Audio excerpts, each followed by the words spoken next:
আমি কেন এতদিন কোনো বড় ব্লগ দিইনি, আজ সবটাই আপনাদের সাথে শেয়ার করব। কারণ সত্যি কথা বলতে না, মানে বাচ্চা ছেলে নিয়ে আর বড় ব্লগ দিতে আমি আর পারছি না।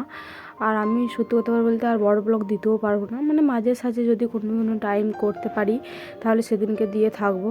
দিতে কি আর পারবো না, বাচ্চা ছেলে নিয়ে বড় ব্লগ দিতে আমার ভীষণই অসুবিধা হচ্ছে।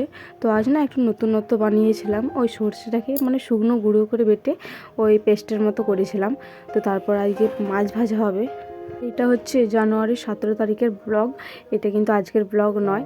তো সেই দিনকে অনেকই আত্মীয় স্বজন এসেছিলো, তো সেই কারণে অনেক বেশি পরিমাণে একটু মাছটা নিয়ে নেওয়া হয়েছিল। তো প্রথমে মাছটা নুন হলুদ মেখে পরে, তো তারপরে এই যে মাছগুলি আমার ভাজাও হয়ে গিয়েছে, তো সবগুলোই ভাজা হয়ে গিয়েছিল। তো তারপর এখন মিনিমাম বাজবে ওই সন্ধ্যে 7টা সাড়ে 7টার মতো। আর আমরা সকল মিলে চলে এসেছি মেলা দেখতে। ওই যে ওইখানে না হরে কৃষ্ণ নাম হচ্ছে। তো টাটা।